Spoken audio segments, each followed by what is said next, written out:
Dor na coluna e hérnia de disco. Por que você não melhora desse tipo de problema?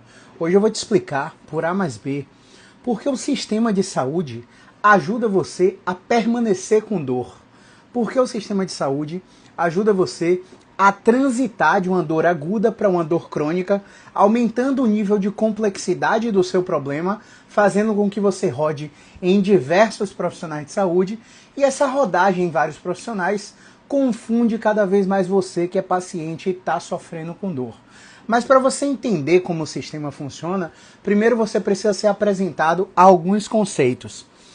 O primeiro conceito é de que a hérnia de disco é apenas um dos milhares de problemas que acometem a coluna vertebral, que fazem com que o seu pescoço venha a doer, com que a sua torácica venha a doer, com que a sua lombar venha a doer e até mesmo os membros, às vezes até os braços, as pernas, a virilha, a genital, doem por causa de um problema na coluna. Então a gente não pode simplificar a linguagem do profissional de saúde, não pode ser simplificada ao ponto de te fazer acreditar de que porque você está tendo a pior experiência de dor da vida relacionada à sua coluna, que você tem uma hérnia de disco. E o primeiro motivo é, quando a gente pega pessoas sem dor e submete à ressonância magnética, a gente encontra a hérnia de disco em muitos pacientes que nunca tiveram episódios de dor. Só para você ter uma ideia, uma pesquisa publicada em 2017 mostrou que na faixa etária de 20 a 80 anos, a variação de achados de hérnia de disco vai de 20 a 96% quando a gente está na idade máxima, né? Então, se a gente pegar um senhor de 40 a 60 anos, que basicamente é a base do meu público hoje de consultório, são pessoas de 40 a 60 anos, raramente pessoas mais jovens, a gente já vai encontrar uma incidência muito grande de hérnia de disco nas ressonâncias magnéticas dessas pessoas. Então, esse é um motivo pelo qual a gente não pode reduzir a dor na coluna a uma hérnia de disco. O segundo motivo é um caso clínico que eu atendi há 2 anos atrás, que é a irmã de uma paciente que a gente atendeu com muito sucesso, que teve a crise de hérnia de disco, e o sucesso terapêutico dessa paciente fez com que ela encaminhasse a irmã. A irmã veio e a gente examinou essa paciente, e quando a gente examinou essa paciente, a gente não encontrou nada no exame físico. O que é que eu quero dizer com não encontrar nada? Eu quero dizer que eu submeti essa paciente a todos os testes ortopédicos, a todos os testes funcionais, e nenhum movimento que eu desencadeei nessa paciente fez com que a dor dela se reproduzisse. Beleza? Então, se a dor dela não se reproduziu em nenhum teste, logo eu, Caio, como fisioterapeuta, eu estava completamente no escuro. Eu não sabia o que eu estava tratando. Então, eu verbalizei para essa paciente da seguinte maneira: olha só, o seu caso, a dor, eu sei que você está dizendo que a sua dor é igual à da sua irmã, mas na minha avaliação a sua dor é completamente diferente. Existem vários tipos de dores, existem 11 subcategorias de dores, sendo que dessas 11 subcategorias, uma delas é chamada dor de origem indetectável, beleza?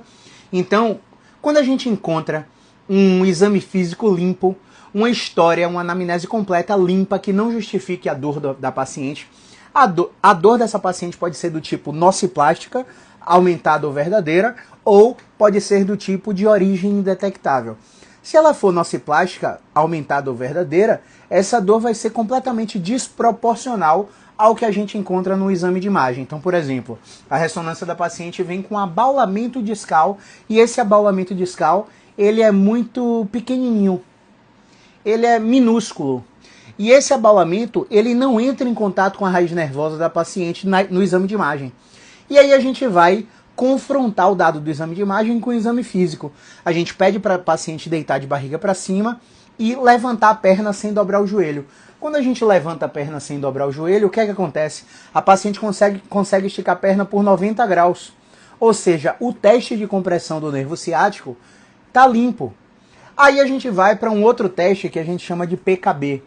O que é o teste de PKB? O teste de PKB é um teste que a gente deita a paciente de barriga para baixo, dobra o joelho completamente e de forma assistida eu vou e levanto o joelho dela em direção ao teto. Então eu estou fazendo um estresse no trajeto do nervo que a gente chama de femoral, que é um nervo que vai pela frente da coxa. Existe um outro teste onde a gente abre a perna numa inclinação superior de mais ou menos 45 graus e testa o estresse de um outro nervo, chamado nervo obturatório.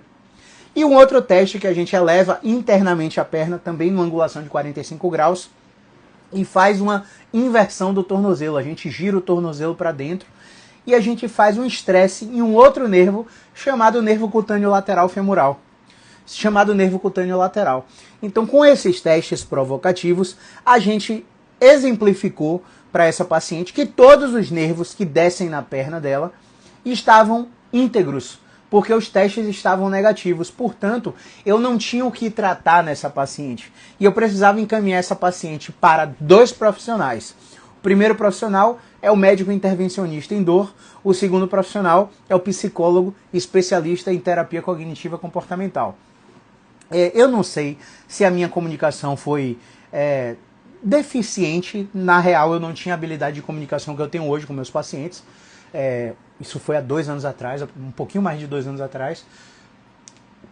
E ela meio que não recebeu bem essa informação de que eu precisava direcionar ela para outros 2 profissionais, porque o exame físico dela estava limpo. Então a gente sentou com ela e conversamos, e eu falei assim: olha, Dona Maria, vamos chamar de Dona Maria. Olha, Dona Maria, o que a gente promete aqui é não deixar o paciente sem direcionamento. A gente não promete que vai curar todas as dores ou que vai encontrar todas as causas de problema dos pacientes que nos trazem suas condições até aqui no consultório. A gente promete que a gente vai dar direcionamento. Isto é, o paciente ele não sai de lá do consultório sem saber o que está acontecendo com ele. A gente descobre o que está acontecendo com ele e a partir dessa descoberta a gente encaminha esse paciente para outros profissionais, caso seja necessário, ou a gente vende um plano de tratamento para esse paciente, caso a condição desse paciente seja tratável pela nossa especialidade. Então ela começou a entender melhor, ela ligou para a irmã na minha presença, a irmã perguntou se ela gostou, aí ela explicou para a irmã o que é que estava falando, o que é que eu tinha falado, e ela passou o telefone para mim. E aí eu conversei com a irmã dela, que é uma ex-paciente que teve muito sucesso com o nosso trabalho, e aí expliquei a situação e ela voltou para casa sem fechar o plano de tratamento e foi conversar com a irmã. Depois a irmã ligou para mim e falou: olha, Caio, ela quer fazer, eu expliquei para ela a sua visão, mas ela quer fazer mesmo assim, e eu sei que você está no escuro, já tá, nem se cobre em relação a isso, mas ela quer testar. O que é que você pode fazer em relação a isso? Eu sincero e honestamente, eu não sei o que eu estou tratando, então eu não sei o que é que eu posso fazer. Eu vou tentar utilizar as ferramentas que eu utilizo aqui com meus pacientes com dor, e se funcionar para ela, ótimo. Se não funcionar, você já está ciente que eu não encontrei nada no diagnóstico dela. Ela, tudo bem. Aí ela comprou 6 semanas de tratamento. Por que 6 semanas, pessoal? Porque 6 semanas é o prazo de recuperação espontânea. Qualquer coisa que essa paciente esteja fazendo vai ter algum efeito em até 6 semanas. Se essa paciente não estiver fazendo nada, vai ter algum efeito em até 6 semanas.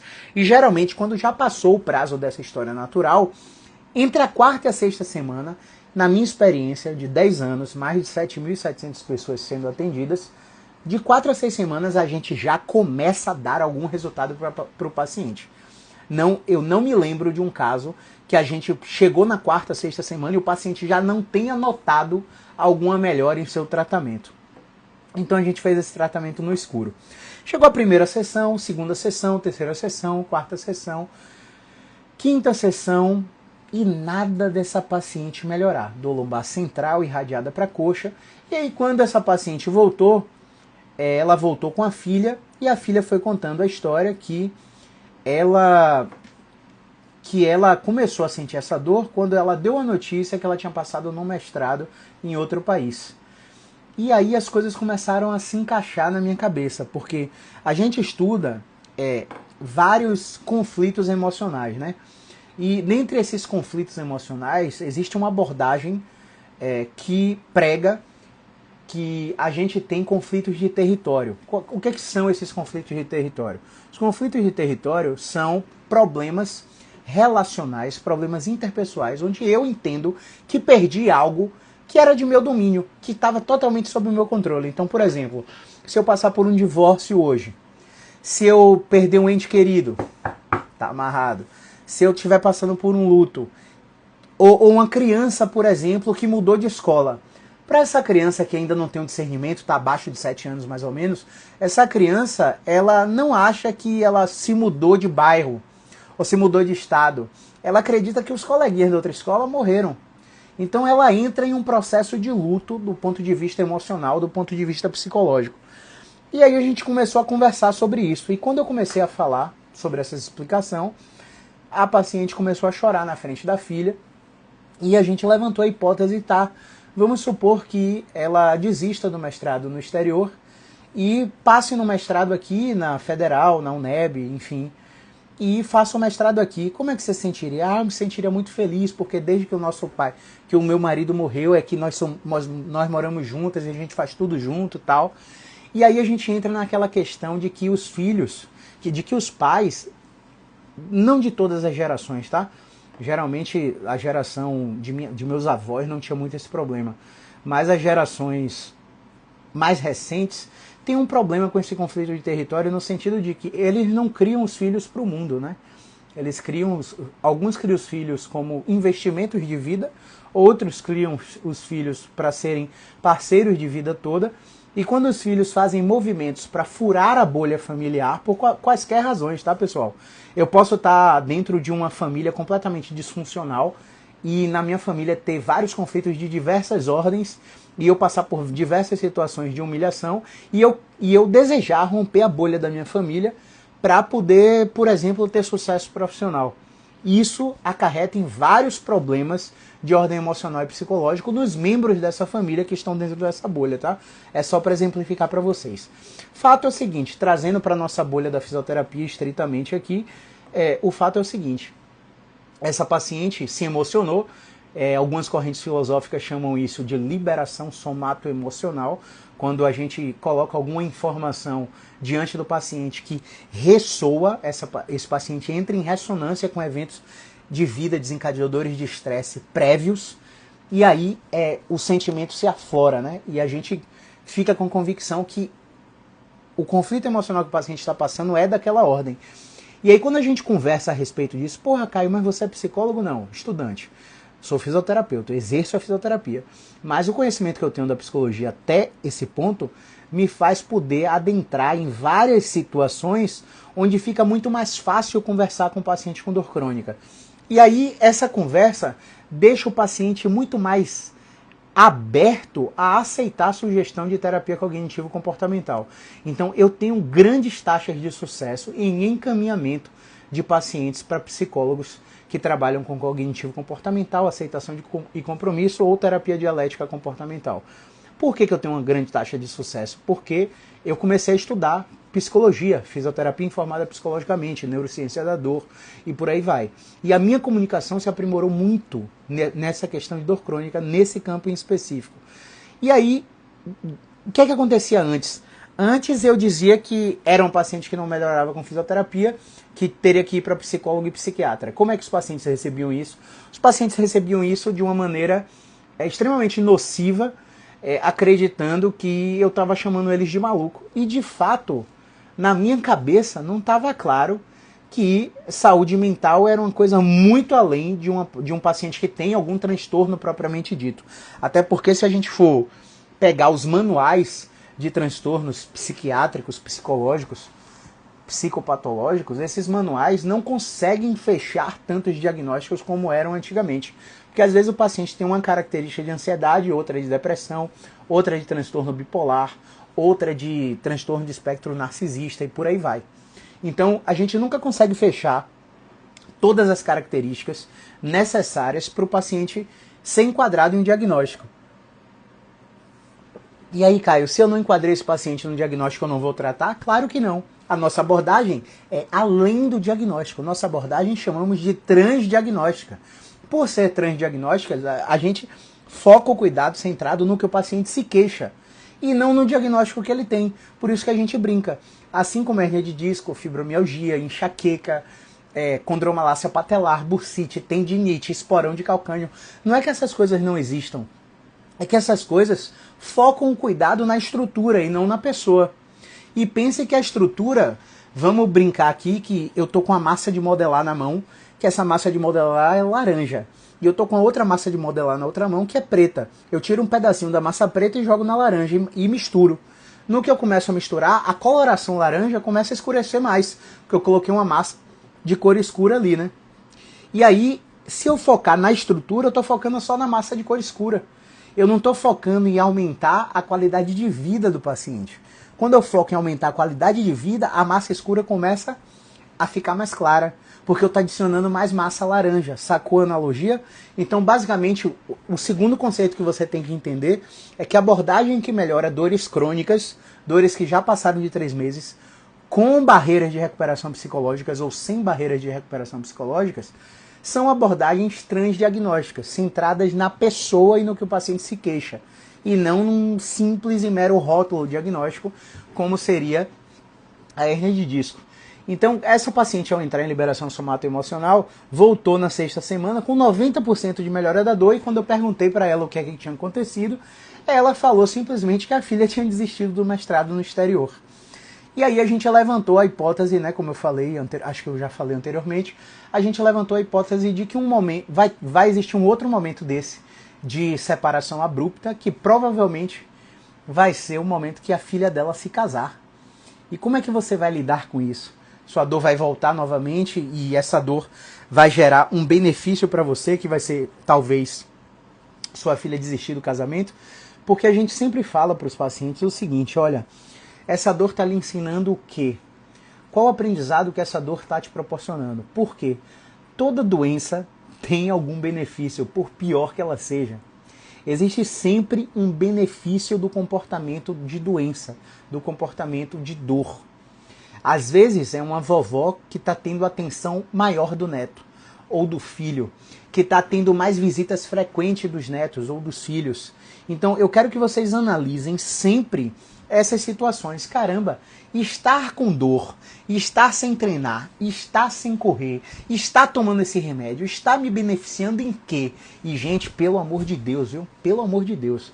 Isso aqui não é apologia a não use medicação, a não faça procedimento. Existem casos que nós, inclusive, identificamos que o seu problema precisa de medicação também, precisa de procedimento também, precisa de cirurgia junto com fisioterapia.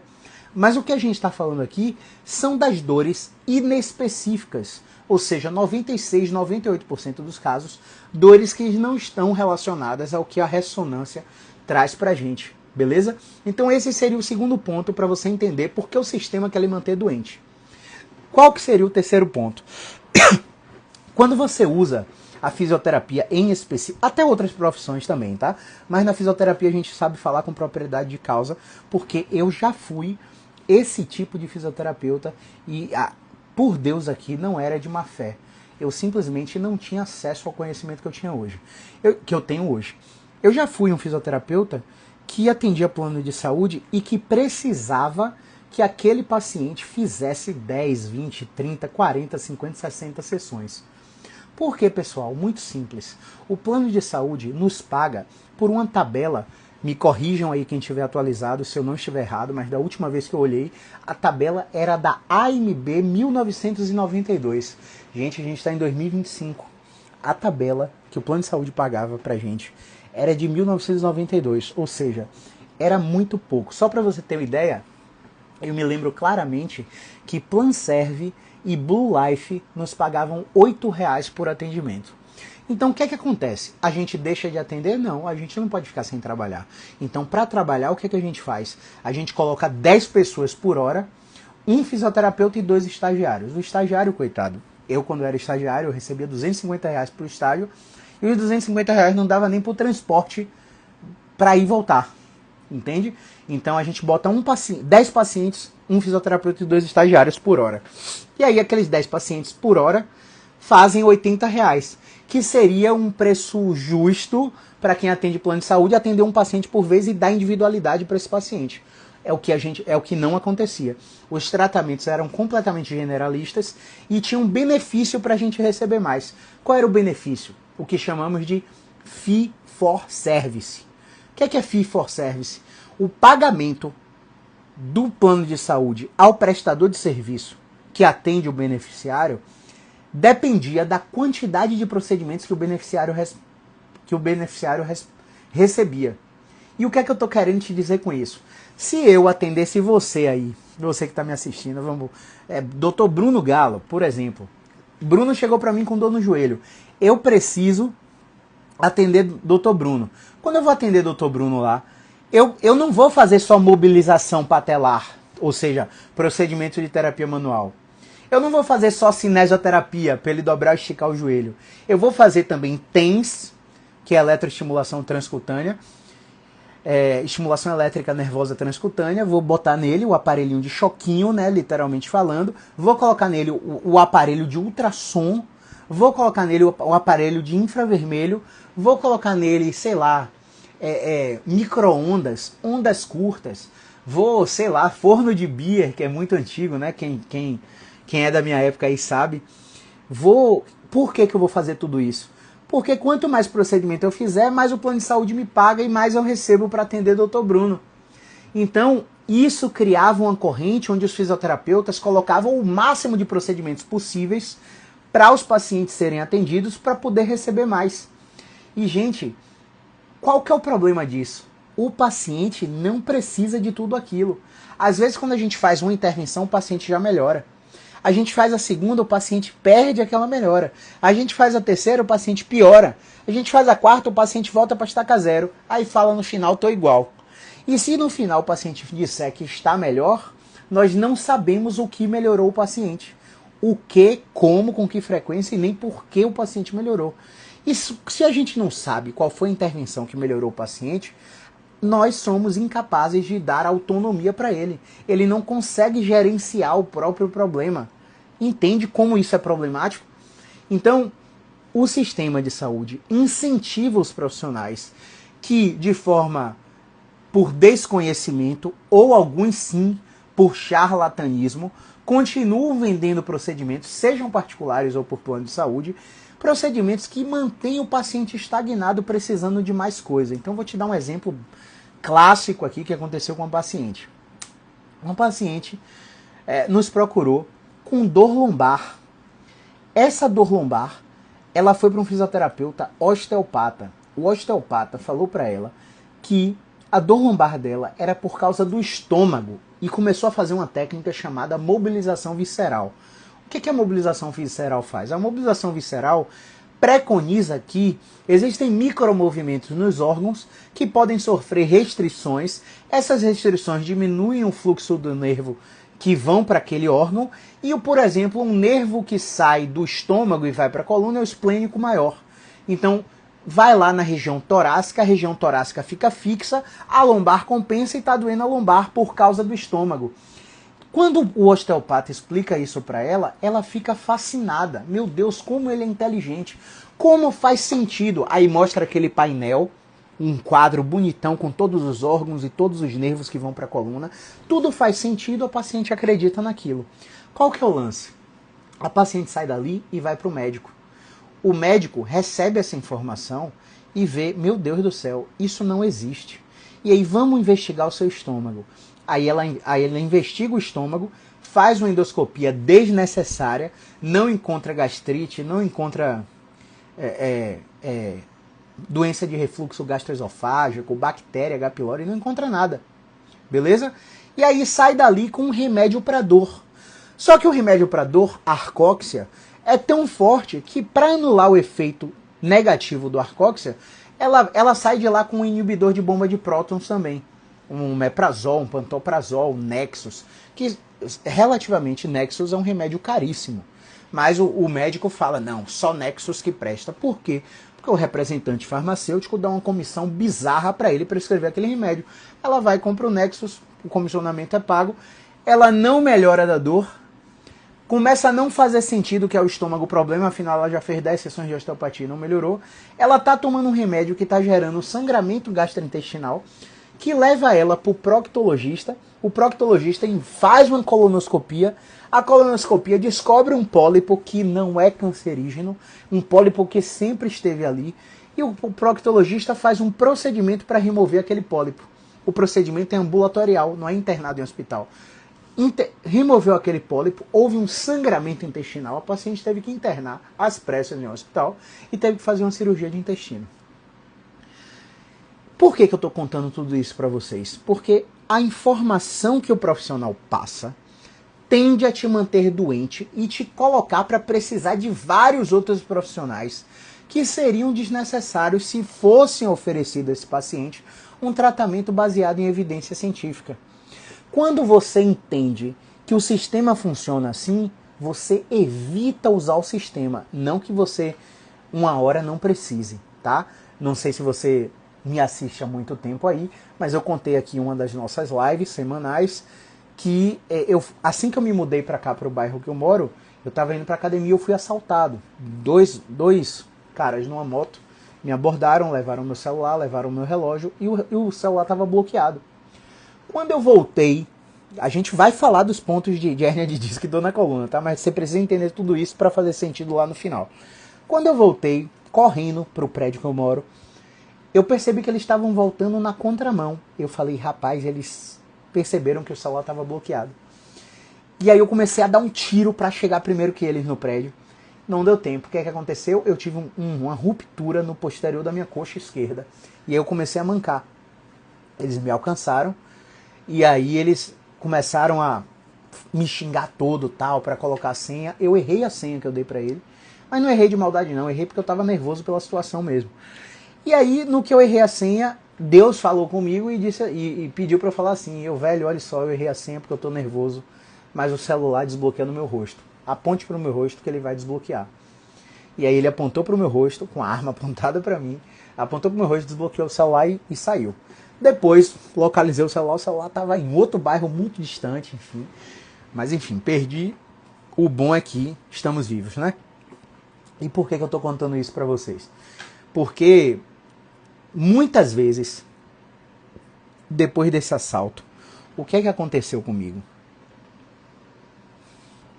Muitas vezes eu passei pelo mesmo lugar para ir à academia e ao passar pelo local que eu fui assaltado, eu senti dor na posterior de coxa. Detalhe, eu sou fisioterapeuta, eu fiz minha própria reabilitação. A minha lesão fez eu criar uma aula de lesão muscular para os meus mentorados. Eu apliquei todo o protocolo da aula de lesão muscular que eu dei para os meus mentorados e eu proporcionei a cicatrização da minha lesão. Eu já estou correndo, já estou dando tiro, já estou pedalando, já fiz 100 km, vou fazer 180 km esse final de semana de bicicleta, não sinto mais nada na coxa, mas quando eu passo na região que eu fui assaltado, indo para a academia, minha coxa dói. Então, o conhecimento que o profissional precisa ter para tratar, seja uma hérnia de disco, seja uma dor na coluna simples, seja uma fibromialgia, seja uma dor na escápula, seja uma dor no joelho, precisa ter uma abordagem baseada em evidência. E o que seria essa abordagem baseada em evidência? É você entender os mecanismos neurofisiológicos pelos quais a dor se perpetua. No meu caso, a minha experiência negativa ao passar pelaquele local memorizou uma situação extremamente aversiva, aumentou a reatividade da minha amígdala, que detecta ameaça, e ao aumentar a reatividade da minha amígdala, todo o meu corpo entrava em tensão. E eu lembrava da dor na coxa. E lembrar da dor não é que a dor é da minha cabeça não, pessoal. A coxa realmente doía. E eu não estava correndo, eu não estava dando tiro, eu estava andando em direção à academia. Então, se você não tem esse conhecimento para passar para o paciente, se o paciente não recebe esse tipo de informação, ele continua sem entender por que está doendo e ele continua procurando um especialista em cada canto. E aí ele vai recebendo um diagnóstico em cada lugar diferente que ele vai. Então, só para você entender a panaceia no contexto de uma hérnia de disco, se você está com dor nas costas e suspeita de hérnia, o nefrologista te recebe, porque a gente sabe que uma dor na coluna pode vir de uma pedra no rim.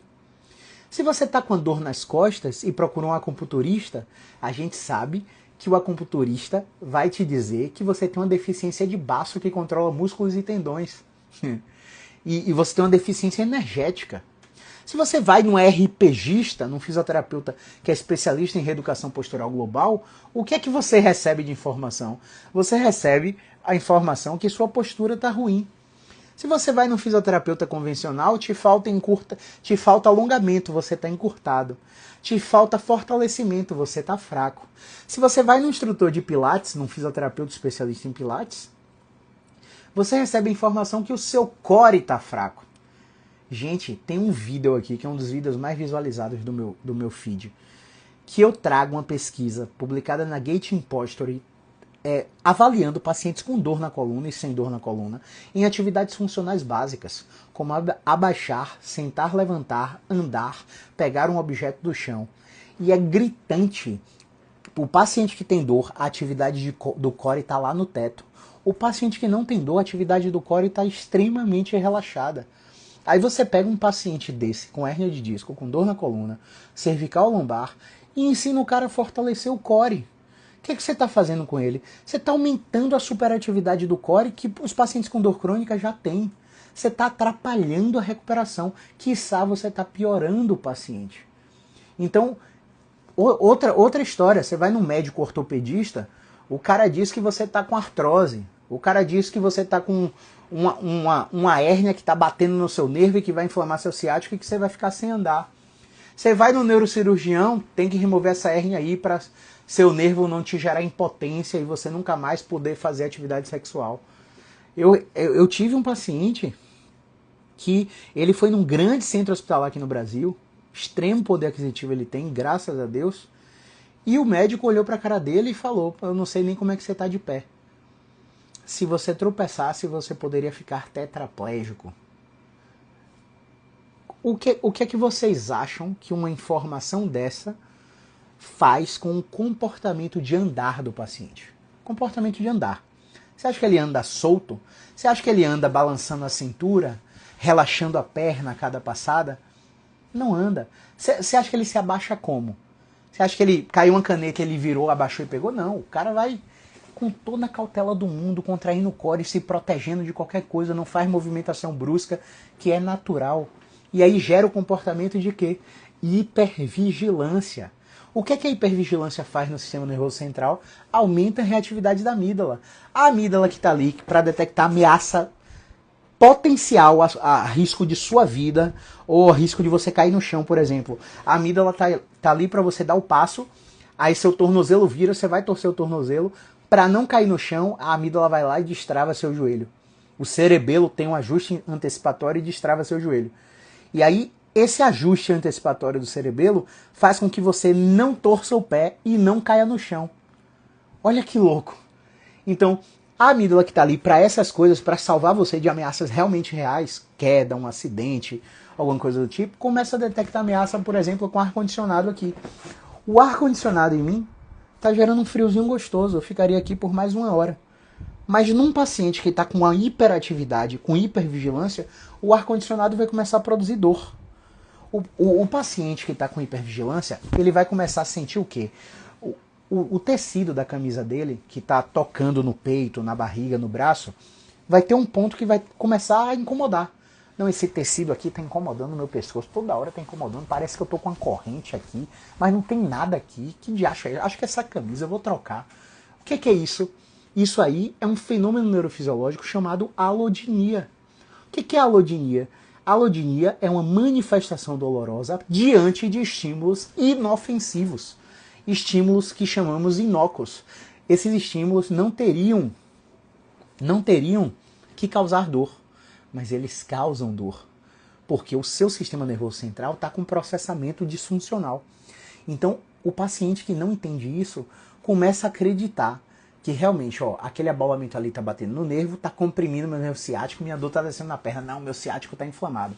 Aí toma anti-inflamatório, toma lírica, toma gabapentina, toma pregabalina, enfim, antineuríticos em gerais, começa a tomar antidepressivo, começa a tomar ansiolítico, o intestino já não funciona bem porque ele está obstipado, porque o antidepressivo está gerando prisão de ventre, ele já não dorme bem, não entra no sono REM, não entrando no sono REM, o que é que acontece? Mais excitação de amígdala, mais excitação do sistema nervoso central e o paciente continua cronificando o problema de dor.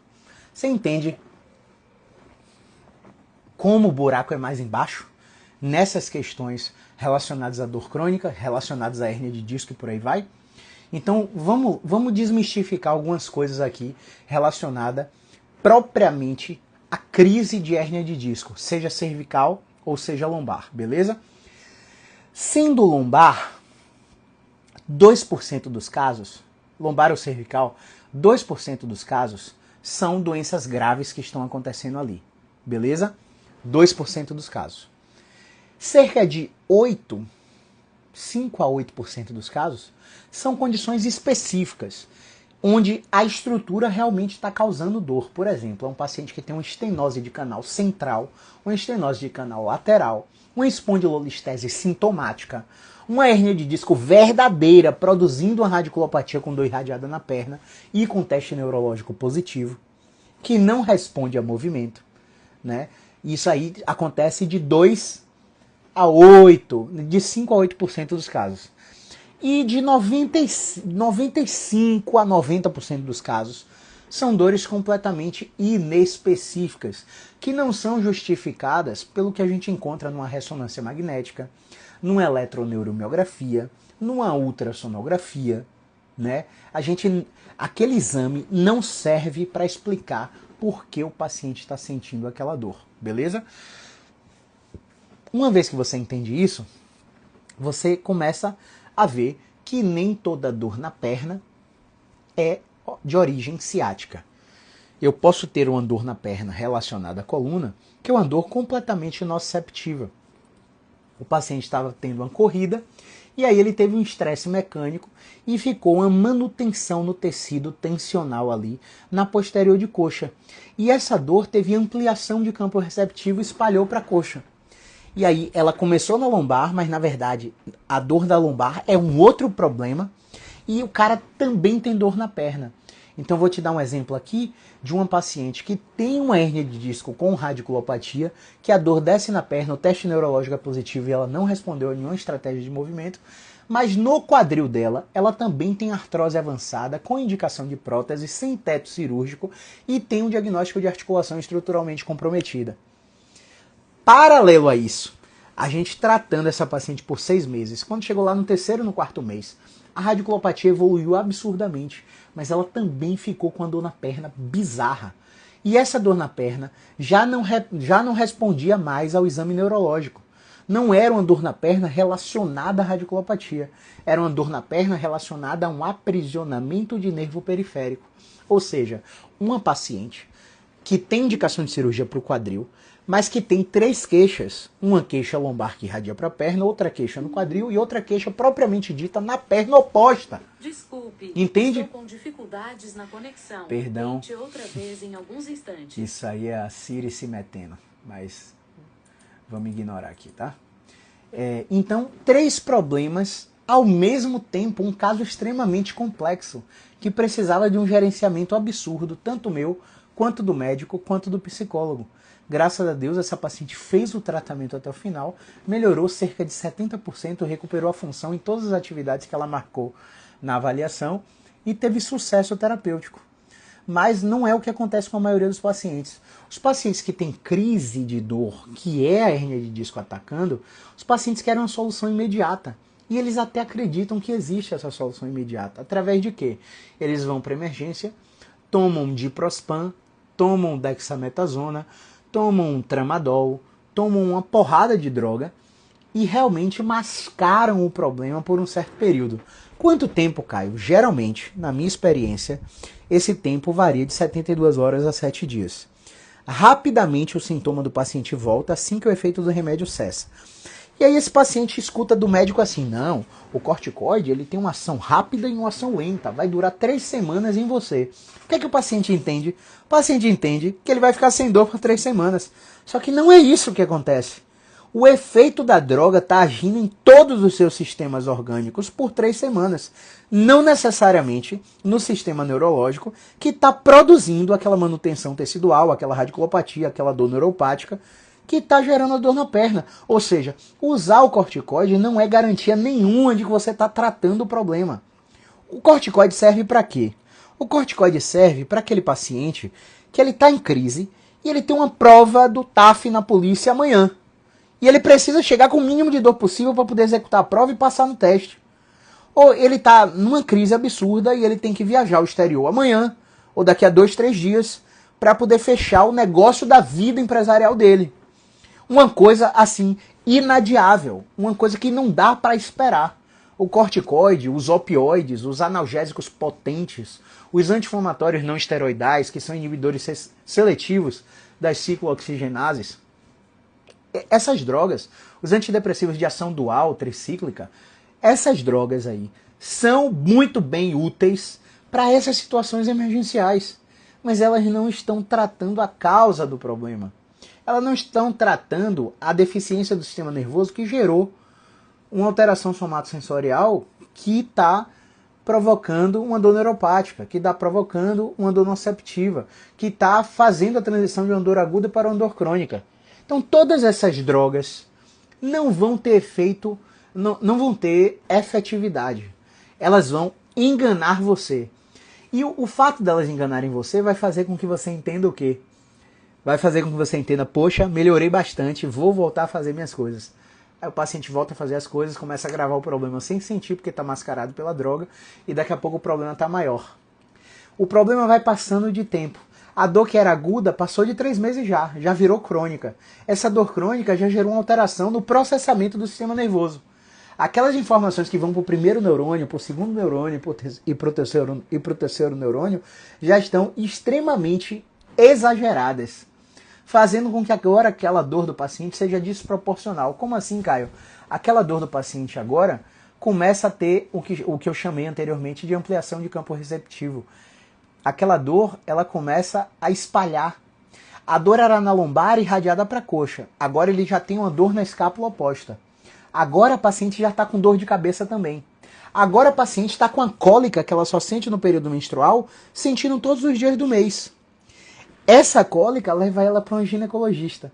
A ginecologista faz o preventivo, ultrassom de abdômen total e descobre que a paciente tem endometriose.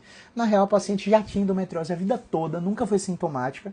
Mas agora, a culpa do problema é a endometriose.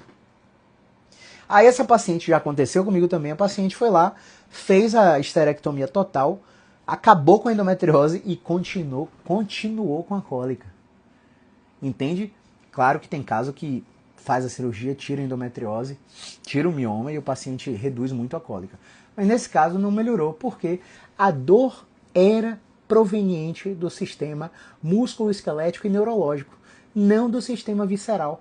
E tudo isso é identificável através de um processo de avaliação muito claro, através de perguntas especiais muito específicas, através de testes neurológicos, ortopédicos, funcionais, que avaliam a integridade de cada estrutura do sistema musculoesquelético do aparelho locomotor.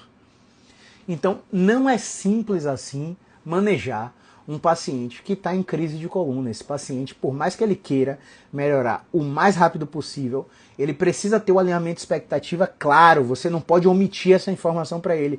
Olha, meu amigo, a gente vai ter um resultado muito bom em 3 meses, em 6 meses, a depender do diagnóstico, mas esse resultado não é rápido, pequenos ganhos devem ser interpretados como grandes conquistas. Ó, chegou aqui sem levantar a perna, já está levantando a perna. Chegou aqui sem dobrar nessa angulação, onde você já está dobrando. Aqui o vídeo de como você chegou, aqui o vídeo de como você está.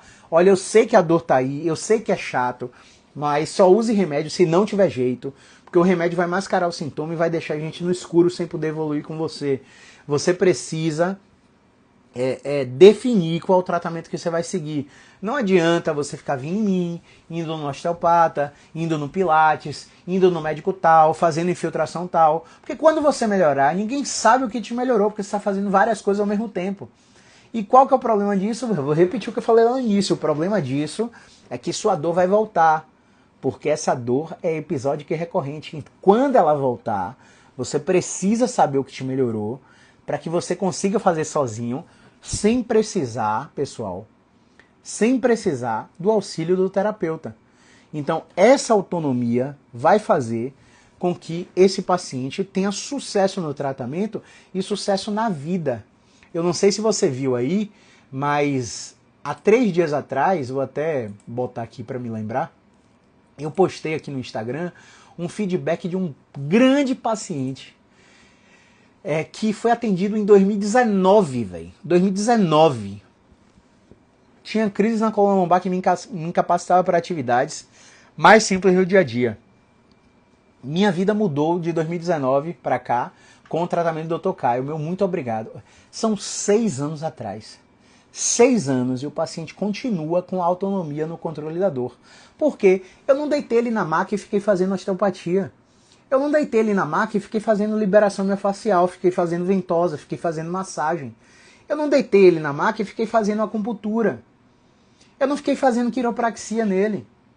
Eu ensinei como o problema dele funciona, o que ele tem que fazer no pico, o que ele tem que fazer no vale, como ele deve se comportar na neutralidade, quais são os fatores irritativos que ele precisa evitar, quais são os fatores aliviadores que ele precisa investir, quais são as mudanças de comportamento do estilo de vida que ele precisa adotar. E tá aí. O cara me pagou por 2 meses e tá há 6 anos com autonomia no controle do problema dele. Ele tá dizendo que ele tá sem dor aqui no post? Claro que não.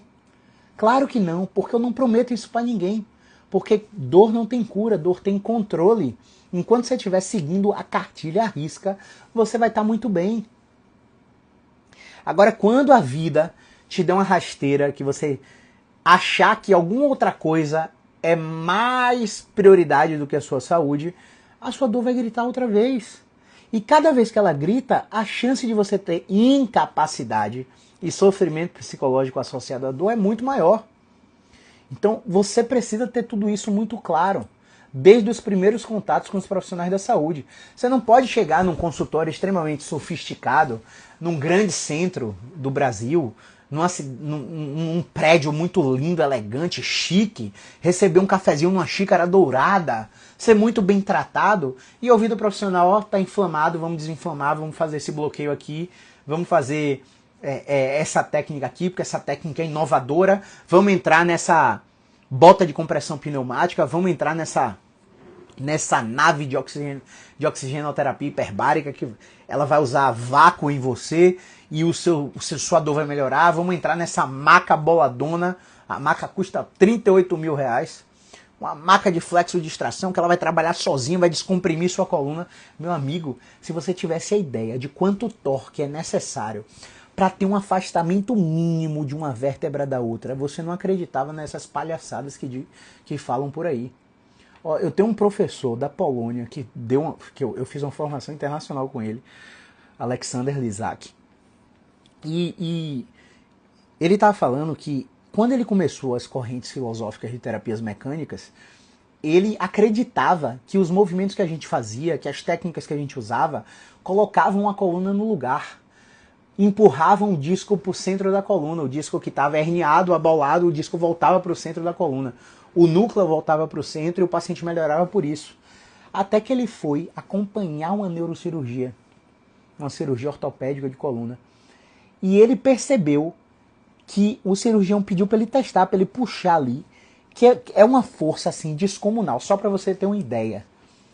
Em cadáveres, para você começar a ter laceração da coluna cervical, que é dita como a coluna mais frágil do corpo, você precisa de 250 newtons para começar uma laceração.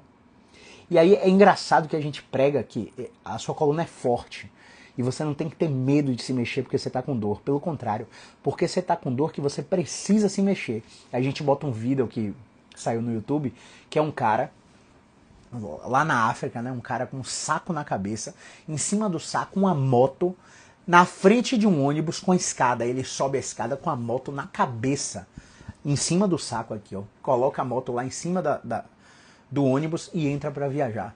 E aí a analogia para te dizer que sua coluna realmente é forte.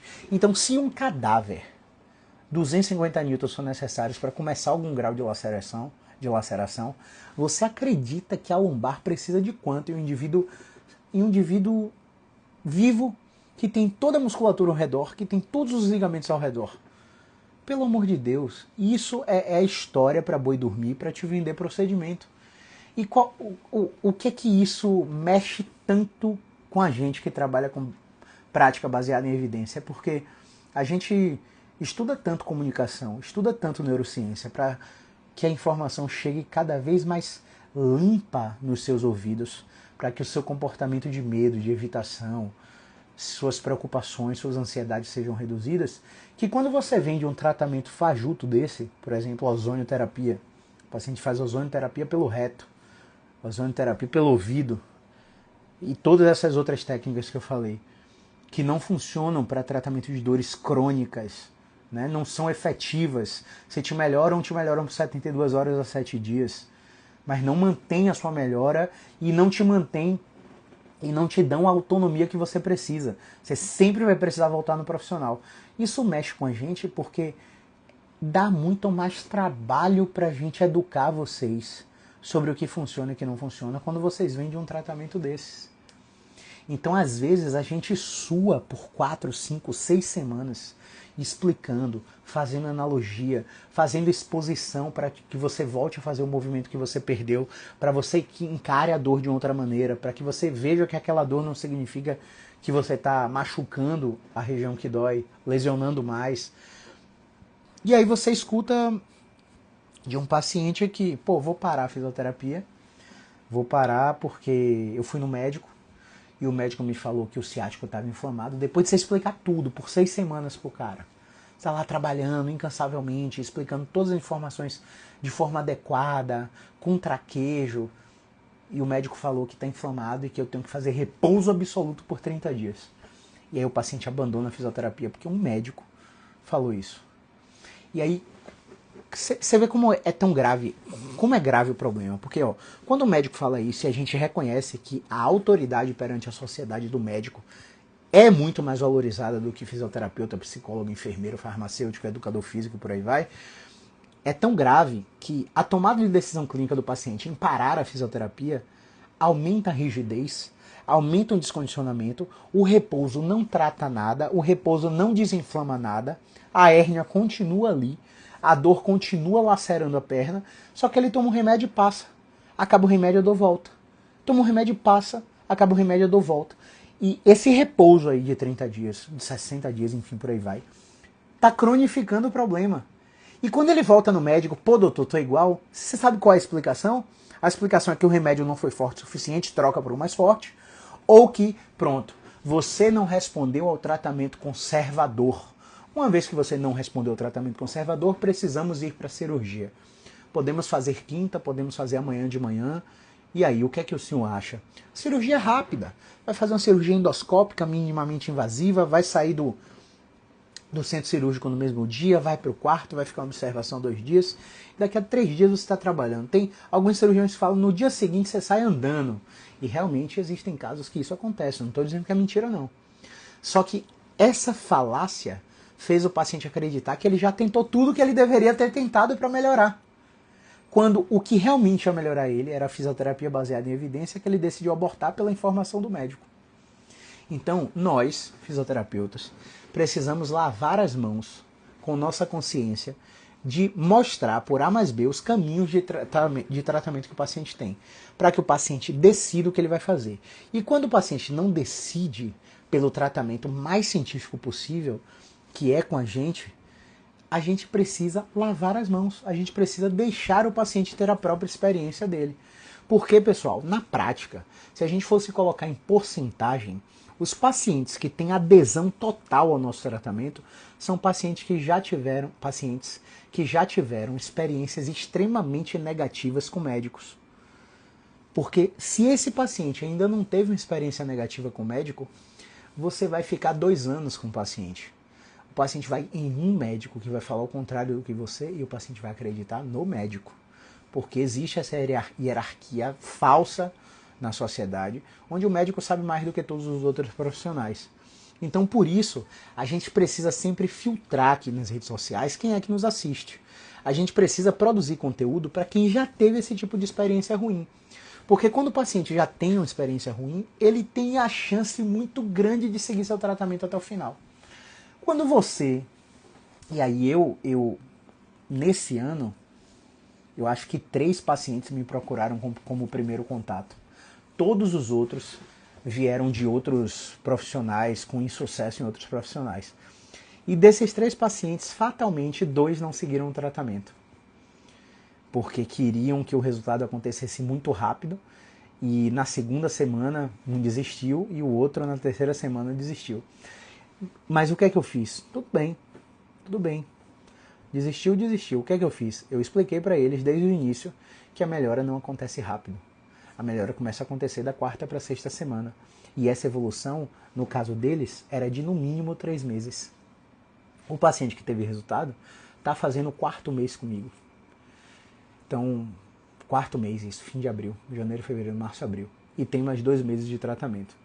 Ele já reduziu a incapacidade de 42% para 16% no uso ESTRE, que é um questionário que a gente aplica nos pacientes com esse tipo de dor. O questionário de sensibilização central está muito menor, estava acima de 40, está com 8, eu acho, pontuação 8 da última vez que eu olhei. E a evolução está absurda. Todos os padrões de referência que a gente tinha lá do começo do tratamento, ele ainda tem dor, mas ele já reconheceu a evolução absurda e ele está seguindo o tratamento até o final. Então, a gente não quer curiosos que queiram aprender soluções mágicas de tratamento que resolvam os problemas deles em uma bala de prata. A gente não quer alunos que, pô, Caio, eu comprei seu curso, em 30 dias eu quero faturar 10k. Não. A gente não quer esse tipo de aluno. A gente quer pacientes e alunos que saibam que só o processo gera êxito. Só o processo faz com que o paciente melhore, com que o aluno evolua. Então a gente vê muitas pessoas querendo o resultado final, né? Querendo o destino final. Mas a gente vê pouquíssimas pessoas interessadas no processo. Então, só voltando ao ponto para a gente terminar, a gente vai falar agora sobre síndrome de falha cirúrgica e a gente vai falar agora sobre o nervo ciático falso e verdadeiro, né? Então, às vezes, o paciente que tem dor lombar irradiada para a perna ou dor cervical irradiada para o braço é um paciente que acredita que o nervo está comprimido. Só que a gente tem um teste muito bobo, onde o paciente senta com a postura totalmente relaxada, abaixa a cabeça e estica a perna. A gente chama isso de manobra de slump. Com a perna esticada, ele bota a ponta do pé para a barriga dele, apontado para cima, né? E se ele sente a dor que ele se queixa, a gente diz que o teste é positivo. Mas se ele só sente alongar, às vezes, se ele só sente o esticamento, o teste dele é negativo. Não tem nervo nenhum preso.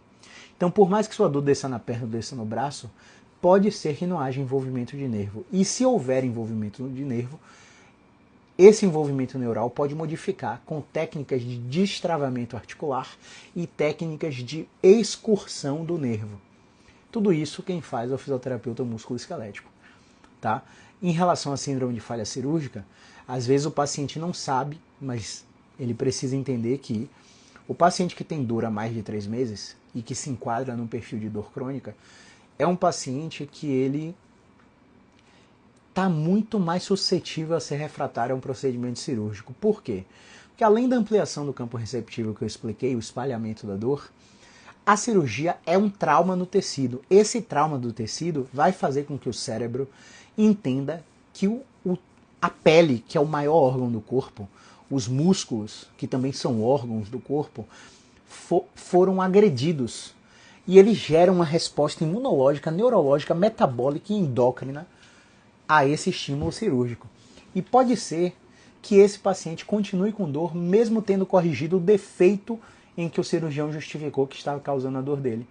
Porque depois de 3 meses, por mais que o paciente realmente tenha uma hérnia, realmente tenha uma compressão do nervo ciático, existe a possibilidade da dor não ser causada só por isso, mas sim por alterações centrais no sistema nervoso, por causa do tempo de dor e das informações negativas que geraram medo, evitação, hipervigilância, catastrofização, pensamentos automáticos, potencialização de um possível transtorno de ansiedade, de um humor deprimido, privação de sono, e o relógio biológico do paciente começa a ficar incrivelmente desregulado pelas informações nocivas que eles recebem. Então, assim,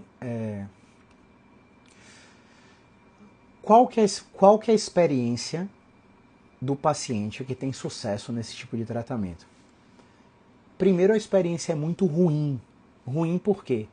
Ele acredita que está inflamado e que precisa de repouso e que os tratamentos não podem mexer na região que dói.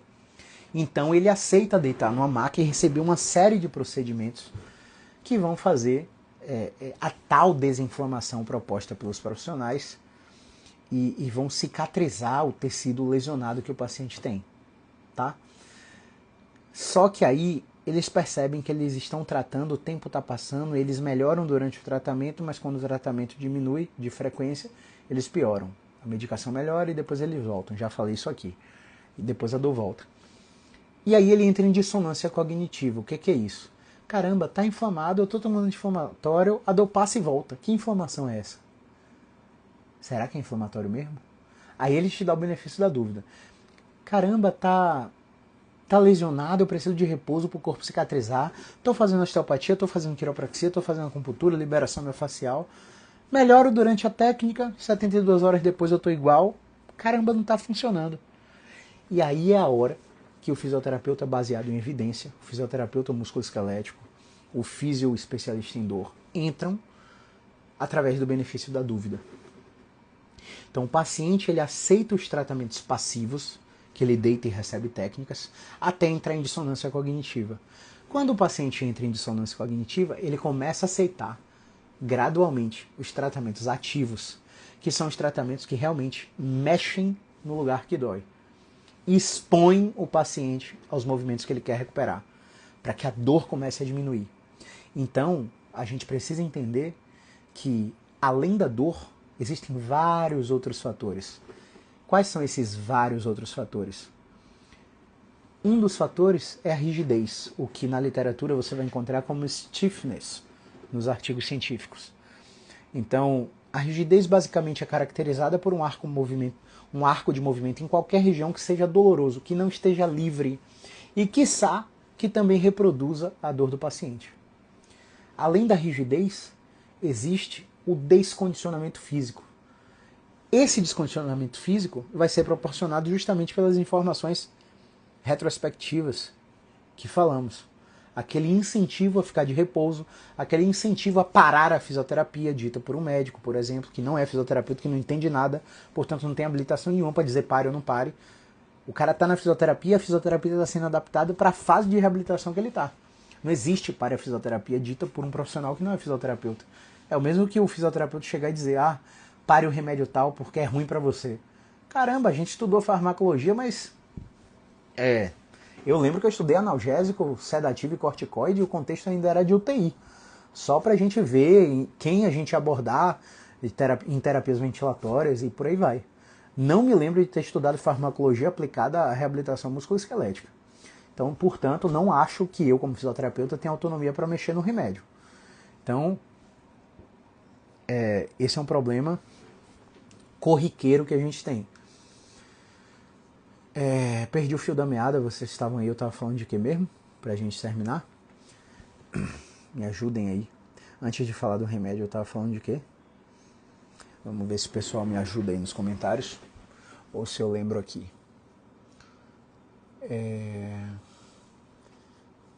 Dá uma ajudinha aí, pessoal.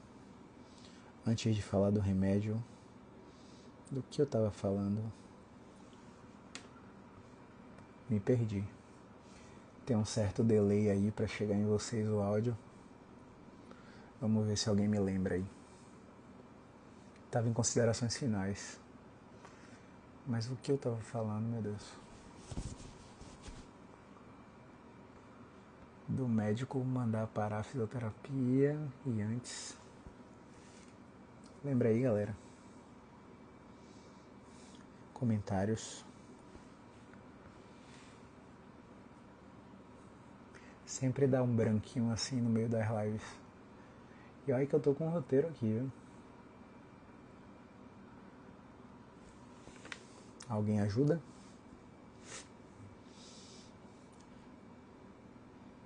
Deixa eu ver se o delay tá grande assim.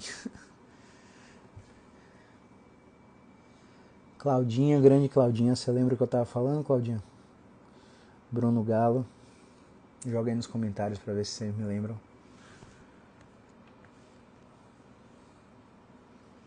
Senão a gente finaliza. Perdi o fio da meada mesmo.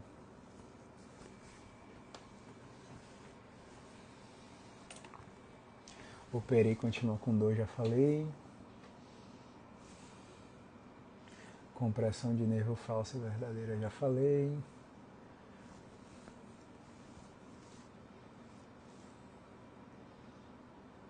Aceito passiva até entrar em dissonância cognitiva. Alguém lembra, pessoal?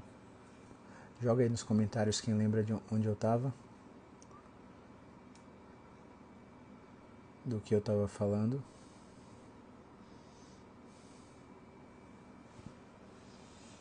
Tratamento passivo.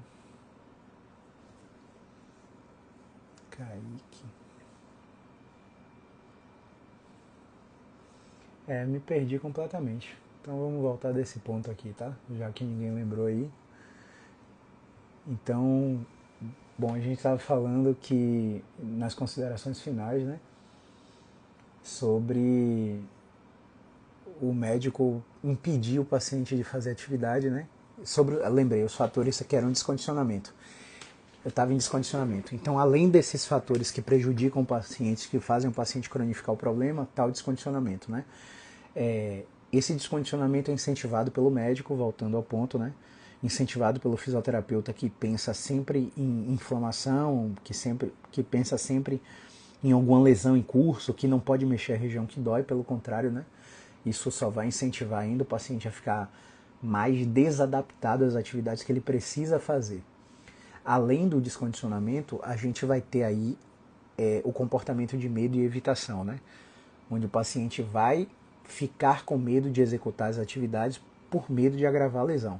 Além do medo e evitação, já falei da hipervigilância, a gente vai ter uma coisa que é primordial nos pacientes com hérnia de disco, que é o que a gente chama de disfunção de descarga, tá? Então, basicamente, se a gente fosse analisar em câmera lenta o paciente andando, nas fases da marcha, né, a gente vai ter a fase do choque do calcanhar, a fase do apoio do pé, a fase da transição para a propulsão, né? A gente vai ter choque do calcanhar, resposta à carga, apoio médio e propulsão, que seria o apoio terminal, né? Esse paciente que tem disfunção de descarga, ele praticamente não faz o apoio médio, ou quando faz o apoio médio, ele faz o apoio médio rápido demais para tirar logo a carga do membro que ele está com dor irradiada. Caio, e como é que isso funciona para as hérnias de disco cervicais? Da mesma maneira.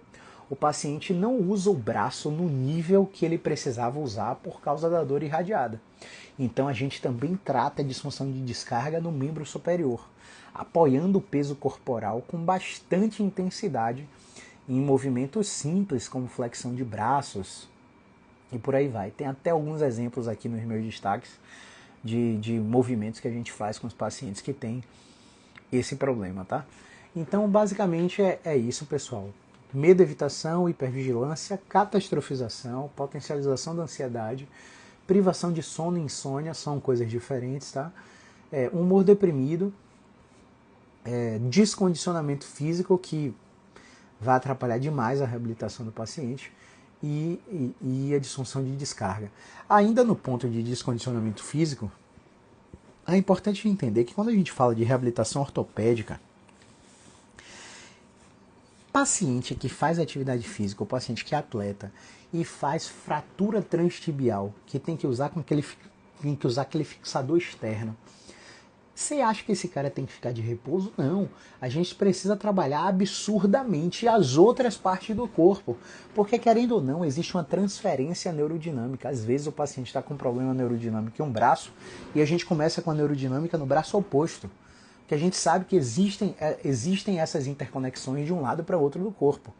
Existem cadeias de nervos, cadeias de musculaturas cruzadas que vão de um lado a outro, que podem transmitir essa força através de técnicas de transmissão de força, ou as chamadas técnicas de irradiação.